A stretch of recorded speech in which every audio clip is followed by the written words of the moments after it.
जय हिंद भाइयों, राम राम सभी को।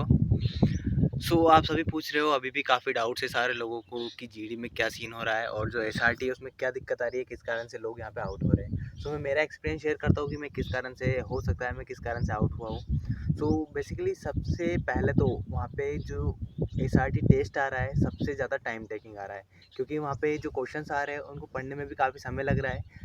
समथिंग 2 से 3 लाइन का क्वेश्चंस आ रहा है जिसको पढ़ने में आपको टाइम लग रहा है। साथ ही साथ जो ऑप्शन है वो भी काफ़ी लॉन्ग है। तो और ऑप्शन लॉन्ग है वो दिक्कत नहीं है, पर चारों ऑप्शन सेम है, मतलब मीन्स चारों या तो पॉजिटिव है, चारों या फिर नेगेटिव है। उसमें से आपको डिपेंड करेगा कि आप कौन सा सिलेक्ट कर रहे हो।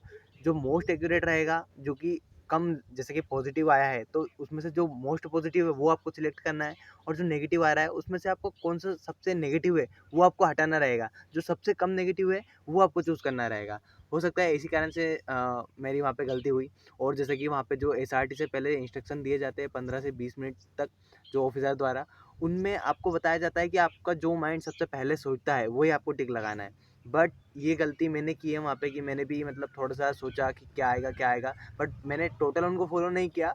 बट फिर भी कहीं ना कहीं वो उनकी बात मैंने ध्यान दी, हो सकता है इस कारण से भी, क्योंकि वो चाहते हैं कि अपन जो अपने माइंड में चल रहा है वही लगाए, पर अपने को वो टिक नहीं लगाना है। क्योंकि 4 ऑप्शन में से वो क्यों ले रहे हैं एसआरटी टेस्ट, क्योंकि उनको जानना है कि आप क्या सोचते हो। तो उस पे थोड़ा सा ध्यान देना है। वो चाहते हैं कि आप अभी डिफेंस ज्वाइन करने वाले हो, फोर्स आर्म्ड फोर्स ज्वाइन करने वाले हो, तो उस हिसाब का आप आंसर टिक लगाए। तो आप एक्यूरेट आंसर वही टिक लगाइएगा जो कि आर्म्ड फोर्स से रिलेटेड हो। मीन्स जैसे कि मान लीजिए आप एक अभी ऑफिसर बन गए हो, आप ज्वाइन कर चुके हो, तो आप उस टाइम पे क्या सिचुएशन, क्या रिएक्ट करोगे, वो ऑप्शन आप टिक लगाइएगा। तो डेफिनेटली वो आपका सही होगा। काफ़ी सारे क्वेश्चन ऐसे रहते हैं जिनमें कि टोटली समझ नहीं आता है कौन सा लगाए, पर उसमें कहीं ना कहीं एक पॉइंट रहता है जहाँ की आप समझ पाएंगे कि हाँ ये रिलेटेड होगा इससे, और ये डेफिनेटली अच्छा सही होगा। वही पॉइंट आप टिक करें। और साथ ही साथ इसमें कोई इतना घबराने की बात नहीं है। जैसा कि अभी मैंने आज का भी रिव्यू देखा है भोपाल एएससी का, 15 एससी भोपाल का, काफ़ी लोग आज भी आउट हुए हैं। अभी एग्जैक्ट डाटा मुझे नहीं पता है, बट एक फ्रेंड था जिन्होंने मुझे कांटेक्ट किया था यहाँ पे यूट्यूब पे, उन्होंने इन्फॉर्म दिया है कि अब वो एसआरटी आउट हुए हैं। तो इस बार एसआरटी का लेवल जो काफ़ी हाई आ रहा है। तो यही है, बाकी करते रहो। अभी सर वगैरह ने RWF पे जो सर है उन्होंने मैराथन क्लास भी ली है एसआरटी क्वेश्चंस के लिए, तो आप उसको एक बार देख लीजिएगा। साथ साथ मैंने कुछ क्वेश्चन डाले डेमो क्वेश्चन मेरे यूट्यूब चैनल पे पोस्ट में, तो वो भी आप देख लीजिए ताकि उससे आपको हेल्प मिल जाएगी। और रही बात जीडी की, गाइस जीडी में काफ़ी कम लोग बाहर हो रहे हैं। जीडी का आप बस पार्टिसिपेट करना है, आपको कोई इशू नहीं रहेगा जीडी का। आप बेफिक्र रहिए, यदि आपको आ रहा है बोलने में तो आप पास आउट है। जैसा कि मैं आपको कंफर्म कर देता हूँ, एसआरटी टेस्ट होता है, उसके बाद आपका रिजल्ट अनाउंस कर दिया जाता है। हम आउट हो गए थे तो हमें बाहर कर दिया गया था। और जो डॉक्यूमेंटेशन का कुछ लोग पूछ रहे थे कि डॉक्यूमेंटेशन कब होता है, तो एसआरटी टेस्ट के बाद ही डॉक्यूमेंटेशन होता है। जो कि एसआरटी टेस्ट पास हो जाते हैं उन्हीं लोगों का डॉक्यूमेंटेशन किया जाता है। हमसे तो ओनली हमारा फेज़ 1 और फेज़ 2 का आधार कार्ड और एप्लीकेशन, फेज़ 1 और फेज़ 2 का एडमिट कार्ड और जो रहा था एप्लीकेशन फॉर्म वो ले लिया गया था, और उसके बाद हमें वहाँ से आउट कर दिया गया था। बाकी जो मेरा फ्रेंड था वो अंदर ही था, उसने मुझे बताया कि उसके बाद हमारा डॉक्यूमेंटेशन हुआ, उसमें काफ़ी समय लगा, 1 डेढ़ घंटा। उसके बाद उनका जीडी स्टार्ट हुआ था। 15 से 20 के बीच के अंदर आपका जो बेस बन रहा था उसका 20 का ग्रुप था जीडी के लिए। और जो टॉपिक आया था city life versus village life आया था, जिसमें कि काफ़ी इजीली बंदे बोल पा रहे थे।